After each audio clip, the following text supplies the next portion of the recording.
Oui, il y a des épaves qui sont plus ou moins mythiques. On a un bombardier B-26 de la Seconde Guerre mondiale qui se trouve au nord de Bastia, qui est sur 60 mètres, 65 mètres de profondeur, et qui lui est entier, posé à plat, entier. Donc ça, c'est quand on voit un bombardier comme ça, un bimoteur posé, c'est toujours assez impressionnant.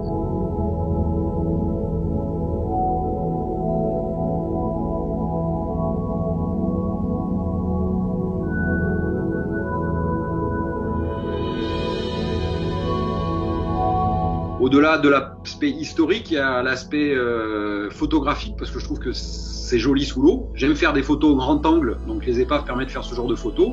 Et puis après, il y a derrière la passion des épaves, mais je me dis, mais elles sont sous l'eau, pourquoi elles sont sous l'eau, qu'est-ce qui s'est passé?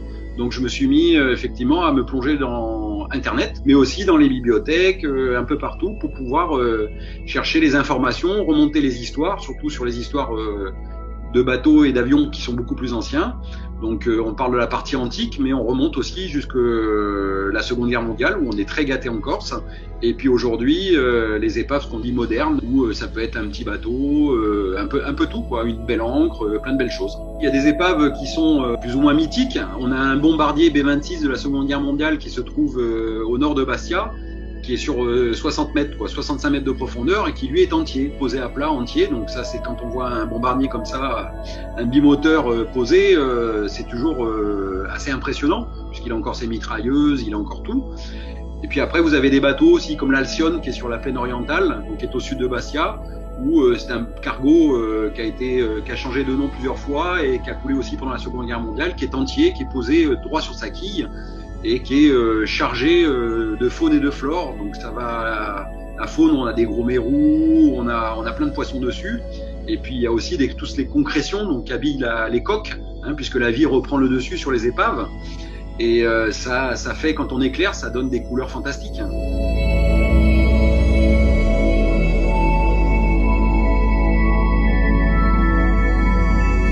Il faut savoir que la Corse, c'est quand même au niveau du bassin méditerranéen, c'est quand même un point de chute intéressant. Donc si on remonte très loin, au niveau des Romains, il y avait un trafic entre l'Italie, Rome et la Corse, et le continent, Marseille. Donc on retrouve des anciens ports romains et des traces de leur présence sous l'eau. Au niveau de la Seconde Guerre mondiale, on a aussi à savoir que la Corse était le porte-avions de la Corse pour aller bombarder sur l'Italie. Donc on avait 17 aérodromes basés entre Bastia, sur la côte est, entre Bastia et Solenzar, et de là décoller tous les jours des vols. Donc on estime, d'après mes recherches, à peu près à 3000 vols par jour. Et à l'époque, les pistes, il faut imaginer que les pistes étaient en terre, étaient abîmées. Donc si un avion était endommagé, il ne pouvait pas atterrir normalement, on leur demandait d'amérir sur cette côte est, où il y a très peu de fond en fait. Et donc on retrouve des avions entiers, on a beaucoup d'avions entiers sur cette partie est de la Corse.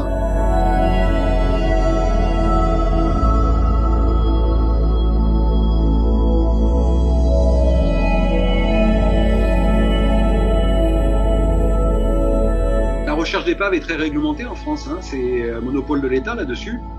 Donc effectivement, la recherche à proprement dite, on peut pas la faire. Après, effectivement, quand on connaît des pêcheurs, quand on a des amis qui pêchent en dehors des pêcheurs professionnels ou amateurs, ils ont toujours des spots parce que il y a du poisson. Et en fait, on s'aperçoit que les épaves sont concentrateurs de poissons. Et donc, à la fois pour eux, c'est intéressant, et pour moi, c'est aussi intéressant puisque c'est synonyme peut-être de découvrir une épave ou d'aller plonger sur une nouvelle épave.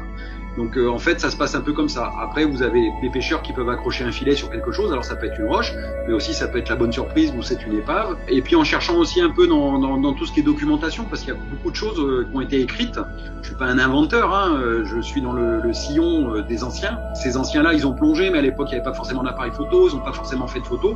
Donc ça me permet après, aujourd'hui, avec les moyens modernes qu'on a, surtout au niveau de la photographie et de la vidéo, de pouvoir plonger sur ces épaves et aller faire des photos et de pouvoir les mettre à disposition du public pour que les gens profitent et connaissent le patrimoine surtout de la Corse.